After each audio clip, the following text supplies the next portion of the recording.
get things going here. Okay, so this is my second attempt at the Speak Up for Blue podcast, episode 177. This, if you are not familiar with the Speak Up for Blue podcast, it's essentially, I call it the voice for the ocean. It's a way for me to get the ocean conservation message out to the public, to you, the audience members, to people in the Speak Up for Blue community, to tell you how you can live for a better ocean. That's what I'm all about here at the Speak Up for Blue podcast and speakupforblue.com. If you like what you're about to hear, if you want to subscribe to the podcast, you just go to speakupforblue.com/podcast and you should be good to go. And you can that's on iTunes. We're also on Stitcher and so forth. But if you go to speakupforblue.com, you can get access to all of our past episodes. Like I said, we're at 177. This week is Shark Week, and it's one of my favorite weeks of the year because I get to watch and, if I can, make some good comments, and in the past, criticize some people on this type of thing. Criticize people because Shark Week in the past has really been crap. Last year was getting better. This year, so far, it's been pretty good. I've been pretty excited to watch each and every episode. So what I've done is from Sunday, Monday, and Tuesday, and now today, I've actually reviewed one episode a night that I've watched so that you guys can kind of get my take. A scientist, a conservationist, a marine scientist and conservationist take on Shark Week. So I thought that'd be kind of important because that's what I want to do. I enjoy doing that. I mean, I get to watch TV and then talk about it after through Facebook Live, which is awesome. The last 3 days I've actually been doing it through YouTube Live, which is kind of interesting. And I decided, you know what? I have a bigger audience on Facebook, so I might as well do it there. And of course, my first attempt at this, I did 20 minutes and I didn't have any volume apparently. So I apologize for the people who were trying to warn me, friends Chris and Brittany and Claire, thank you very much. But anyway, let's get started with the show. This is kind of a fun episode for me. It's called Air Jaws. And typically Air Jaws has been, for the past 5 or 6 years, just sharks, to me, just great white sharks jumping out and grabbing seals, which is exciting the first time you see it. When you see it the second time, it's still kind of exciting. But after you see it like 100 times, it doesn't get as exciting anymore. Because for a while, Shark Week wasn't really putting any science behind it. They were trying to use some bit of technology to get some good shots, like say using a drone and try and get right on top of the shark. And that's kind of a cool thing for maybe 5 minutes, but not an entire hour episode. This time, and this has been a theme throughout the entire week, they had a question, and then they would ask that question to they put a team of researchers together. They'd ask a question saying, okay, for this episode was, how are these sharks hunting at night? And what kind of strategies are they using? And what kind of strategies are their prey using? So Air Jaws, if you don't know, this Air Jaws took place on near Seal Island, which is essentially what it is. It's an island full of seals in a bay in South Africa. And what happens is this island is densely packed. It's famous because of Shark Week and other episodes that have really focused their research on there. And their programming on there. And what happens is these seals will get off at night, during the day, they will get off the island, go feed or do whatever they need to do, and then come back. And that could be the last time they leave the island because there are a number of great white sharks that just lay there waiting to ambush these prey and have a nice meal for the day or night or whenever. So there were a couple questions that these researchers wanted to do, and one reason why I was so excited to see this episode was because Dr. Neil Hammerslag, who was on the first episode of Shark Week in Tiger Beach that I reviewed on Sunday night, and you can catch that on the Speak Up for Blue podcast or our YouTube channel. But the Speak Up for Blue podcast, I believe it's 174 or 175, 174, I think. I'll put the links in on the Facebook page so you can take a look. But he's a University of Miami researcher. He does shark tagging. He does shark ecology. He's Canadian, which is kind of cool because I'm Canadian. But it's something that I like to watch because I know he's very scientific. I love his science. I love what he does. He does some really cool things in terms of looking at hammerhead sharks, tiger sharks, ocean white-tip sharks, and all these other different types of shark that he tags, figures out where they go and why they go there so that he can better understand their ecology and better understand how we can manage them better. And I think that's just a kind of a cool thing. It's what science is supposed to do. And it's kind of nice that Shark Week has had him on twice. This is his first year on Shark Week, and he's been on twice already. So that's kind of cool. This episode seems to be a little bit outside of what he's normally used to, looking at great white sharks, the way they feed and the way they hunt. I mean, it's something he could have done in the past, but something that I've never seen him do or read that he's done before. But this is kind of a cool thing to see him in this sort of new realm. Either way. So essentially, some of the questions that they wanted to ask was during the day. So they look at night hunting. They look at day hunting and night hunting of these seals. And during the day, they had an experiment going. They put out two fake seals. One had a big target on its chest with a big X or a plus sign. The other one had instruments in it, lights in it, or actually instruments in it that made it vibrate. Okay, and both of those seals were basically trying to trigger different mechanisms in the shark. One was the big target was sight, and the other one with the vibration was more of the vibrations in the water. Sharks are able to detect vibrations in the water because they have these cells in their rostrum, in their nose, that detect movement in the water. They're called ampullae of Lorenzi, and they're really kind of a cool feature. It's almost like a sixth sense that sharks have. And on the other side, their sight, they can actually reflect light from their eyes and actually see a lot better. So sunlight, moonlight doesn't bother them. They can actually focus quite well, and it's made them quite an efficient predator. So they did a little bit of experiment, had a little bet going. And I believe Neil Hammerslag won against the other researchers, and I don't remember their names. But the shark went after, I believe during the day, the sight. I think now I forget, and I'm second guessing myself. But anyway, one of them won, and I think it was the sight, and it was really surprising because sharks aren't really known for their sight, but they can see a silhouette on the surface. It was kind of cool to see that, but. Anyway, it was really interesting to see that bit of an experiment. Then they went to the night experiment, and it was really interesting to see this one because they again want to focus on how are these sharks hunting at night? How are they using their sight because their visibility is like nothing, and how are they using the vibrations because there's so many seals in the water at the time. Now, they had a bit of a problem because it's nighttime and in South Africa, the visibility is not perfect at some points. So when they had divers in the water, they couldn't see anything.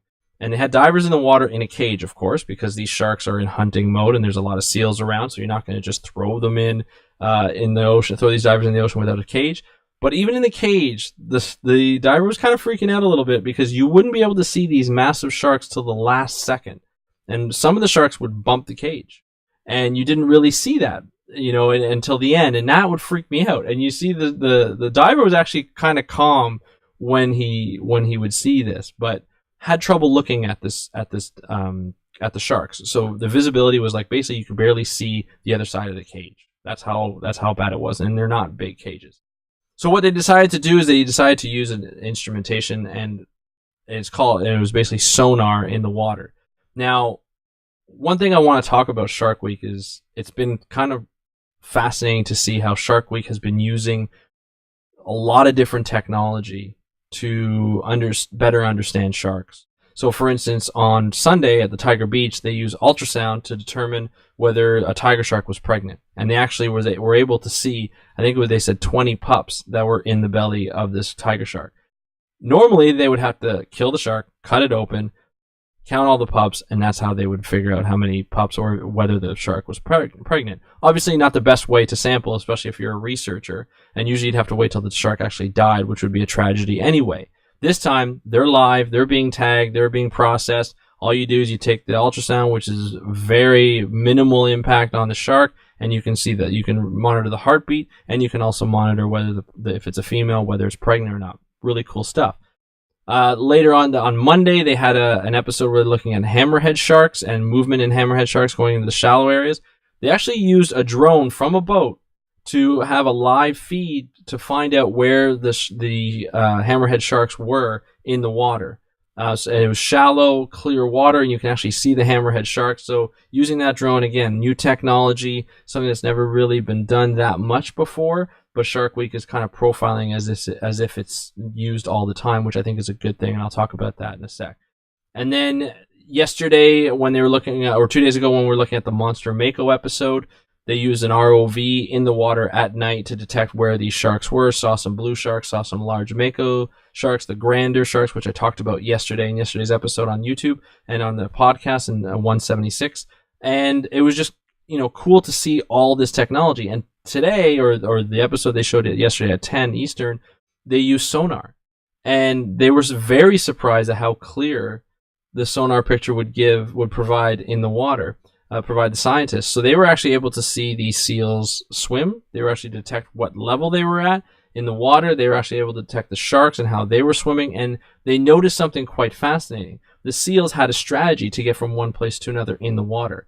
They would swim 20 feet below water. Now, why is that important? Well, like I said before, at night, gray white sharks probably rely more on the vibrations and movements of seals. And what they do is they look up top, and if there's a full moon, they can actually see the surface. They can see the silhouette of the seals, and then they can actually predate upon them. And especially if the seals are breaking the surface and moving quite a bit, splashing and moving along quite a bit, they can detect the vibrations. So now they're really honed in on specific seals. Usually it's like they're kind of separated. They're not really swimming as a whole pod, and they can just go and snap whichever one they want.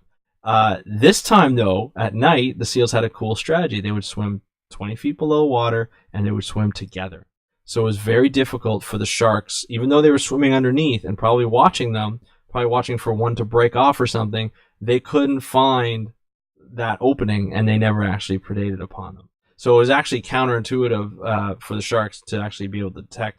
I don't know if they weren't able to detect them, or they just didn't feel that it was the right strategy or the right time to actually go in and grab a seal. Now, at night there were some predation moments, so some seals did get caught. But in this situation that they observed, these seals swam below the surface. They weren't breaking the surface, and they swam together. There was hundreds going back and forth, and the sharks couldn't do anything about it. So a really cool episode overall.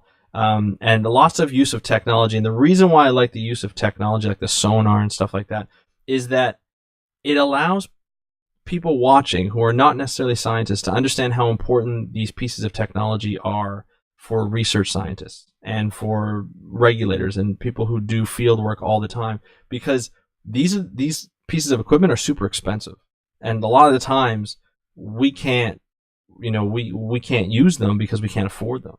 Drones are really starting to come into, if you can make a really good drone that has a high definition camera on it, even if it's a GoPro or something, that you can actually track other fish that are around you or other habitats that are around you in a boat or something like that. Sonar is probably quite expensive. Ultrasound machines, I don't even know how much they go for. I've never really seen it used in the field before in Shark Week. So all these pieces of equipment can be quite expensive. ROVs are quite expensive.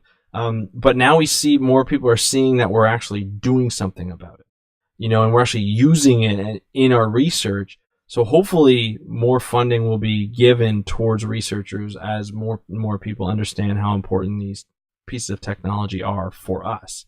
So something that's quite important for us. Now, it's kind of interesting. Andrew Thaler, who is the editor of southernfriedscience.com, he is big into ocean instrumentation. That was what he was. He's a deep sea ecologist, and they rely heavily on robotic ROVs and other instrumentation to really discover what's so deep, because they can't go that deep into the ocean. So he's really focused on oceanographic instrumentation, and it's been a really cool thing to see. And he's actually made his own open ocean instruments. He's almost got a whole line of them where he's created instruments that you can put in the water that are profilers that take conductivity or salinity, temperature, temperature, chlorophyll levels and phytoplankton levels and all that kind of stuff. It's been pretty cool. instrumentation that's affordable to researchers and nonprofit organizations who are out there who don't have big budgets, who can actually go out there and profile their own stuff. He's also made cases out of 3D printing that you can put laptops in there. He's made Niskin bottles that you can collect water at different depths.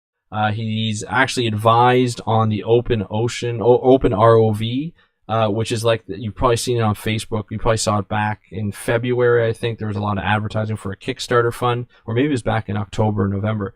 We actually had him on the show to talk about open ROV during that Kickstarter campaign, and it was really interesting to see how many people bought these just as a toy, but even researchers bought them, 1 or 2 of them at a time, so that they can actually use them in their research. And he's showing now, he's testing them out in Utah in Lake Tahoe, on how to actually use it and test them out, and it's been really cool to watch on his Facebook page. So shout out to Andrew David Thaler for that. I think it's a really cool thing. So Shark Week is kind of good right now this year, because it's showing a lot of science, it's showing a lot of technology that's important to science, and I'm really liking it so far. There's still some shows. I didn't watch today's shows, which seem to be more about shark attacks and stuff. Not a big fan of that, but I will review those later on next week. This is my last show for this week, just because it's a holiday here in Canada, at Canada Day actually, on Friday, and we're going to the cottage this weekend, so really excited about that. So I won't be able to do any more Facebook Lives. I might be able to do it from the cottage, but we'll see.